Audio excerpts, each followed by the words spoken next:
వాళ్ళు లేరు. అందుకే దీనికి విరుగుడు మార్గం మీకు ఒకటే చెప్తున్నా, ఎప్పటికప్పుడు అగ్రి లిటరేచర్ని కొత్త విధానాలన్నీ కూడా రైతు దగ్గర తీసుకురావాలి.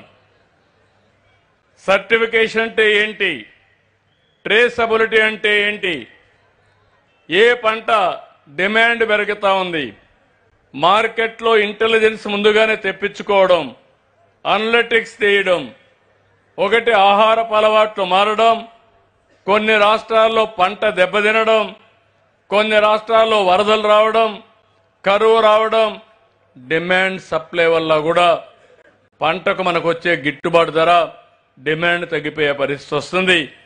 ఇలాంటి టెక్నాలజీ అన్ని అందుబాటులో తీసుకొస్తాం.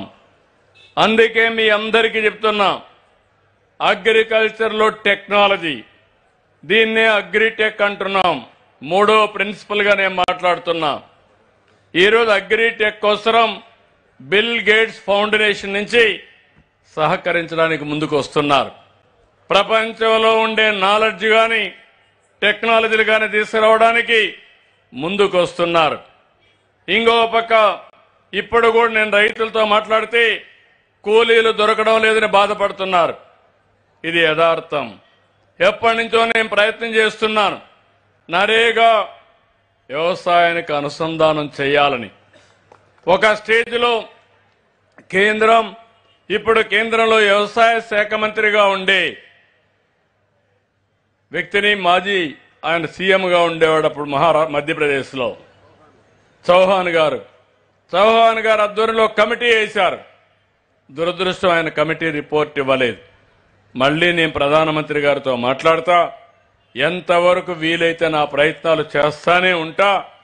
కానీ మీ అందరినీ ఒకటే కోరుతున్నారు, అది వస్తుందని ఆశపడి అసలు పని మానేస్తే మాత్రం కరెక్ట్ కాదు.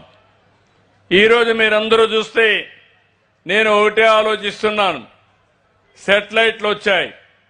మనమే తిరుపతిలో స్పేస్ సిటీ పెట్టాం, శ్రీహరికోటలో లాంచింగ్ ప్యాడ్ ఉంది, దానికి సమానంగా శాటిలైట్లు కూడా తయారు చేస్తాం. ఇప్పుడు శాటిలైట్ని అద్దెకు తీసుకున్నాం మనం. ప్రతి నెల ఒక్కసారి శాటిలైట్ తీసుకుంటే భూసార పరీక్షలు చేయడానికి అవకాశం ఉంటుంది. భూసార పరీక్షలు తీసుకుని ఏ పంట వేశారో కూడా తీసుకోవచ్చు. ఇక్కడ ఎంతమంది కూర్చున్నారో కూడా శాటిలైట్ మ్యాప్ తెప్పించుకుంటే ఎంతమంది కూర్చున్నారో కూడా తెప్పించుకోవచ్చు. ఇక్కడ సీసీటీవీ కెమెరాలు పెట్టారు. ఒకసారి మిమ్మల్ని అందరినీ రన్ చేస్తే మీ అందరి ఫోటోల ఆధారంగా ఏ వ్యక్తి ఎక్కడున్నాడో అది కూడా చూసుకునే అవకాశం వస్తుంది. ఇప్పుడు మీ ఫోన్లన్నీ ఉన్నాయి, ఇక్కడంతా ఉన్నారు. ఆ ఫోన్ డేటా తీసుకుంటే ఎవరెవరు ఈ మీటింగ్కి వచ్చారో అటెండెన్స్ కూడా తీసుకునే అవకాశం వస్తుంది. అంటే ఎందుకు ఇవన్నీ చెప్తున్నానంటే, ఇటీవల మీరు చూస్తుంటారు, నేను టెక్నాలజీ అనుసంధానం చేసి పింఛన్లు ఇస్తున్నా. పింఛన్లు ఇస్తే 65 లక్షల మందికి ఇస్తాం. ఏ నిమిషంలో ఇచ్చారో నాకు వస్తుంది, ఎవరిచ్చారో వస్తుంది, ఎక్కడిచ్చారో వస్తుంది. ఒక మీటర్ అటు ఇటు అక్కడ ఇచ్చారు, ఇంటి దగ్గర ఇచ్చారా, లేకపోతే నరేగా వర్క్షాప్ ప్లేస్లో ఇచ్చారా, హాస్పిటల్లో ఇచ్చారా, ఎక్కడిచ్చారో వచ్చేస్తుంది. తర్వాత మళ్ళా ఫోన్ పంపిస్తున్నాం మీకు అందరికి మెసేజ్, వచ్చిన అతను మర్యాదగా ఇచ్చాడా, తిట్టుకుంటా ఇచ్చాడా, లేకపోతే మిమ్మల్ని కావాలని ఇసుక్కుంటూ ఇచ్చాడా. మిమ్మల్ని ఒక స్టేక్ హోల్డర్గా చూడాలి తప్ప ఏదో భిక్షం వేసినట్టు విసుక్కొనిస్తే అది తప్పనే ఉద్దేశంతో అది కూడా పెట్టా. అంటే టెక్నాలజీతో ఇవన్నీ సాధ్యం. అందుకే నేను ఈరోజు డ్రోన్స్ ఉపయోగిస్తున్నాం, ఇంకో పక్క శాటిలైట్ ఉపయోగిస్తాం, సెల్ ఫోన్స్ ఉపయోగిస్తాం. ఇవన్నీ ఉపయోగించి మీ అందరికి కూడా యాక్యురేట్ డేటా తెప్పిస్తాం. నేను ఇంకా నెక్స్ట్ లెవెల్కి వెళ్తున్నా.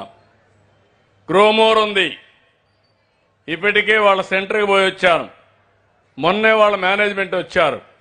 ఉండే వాళ్ళల్లో కొద్దిగా బెటర్గా పనిచేసేది గ్రోమోర్ పనిచేస్తాం. అవునా కాదా అని మిమ్మల్ని అడుగుతున్నా. అవునా? అయితే ఇంకా నేర్చుకోవాల్సింది చాలా ఉంది. వాళ్ళు కూడా డ్రోన్ పెట్టి మందు కొడుతున్నారు, పురుగు మందు కొడుతున్నారు. నేనేమంటున్నానంటే డ్రోన్లో కెమెరా పెట్టి ఎంత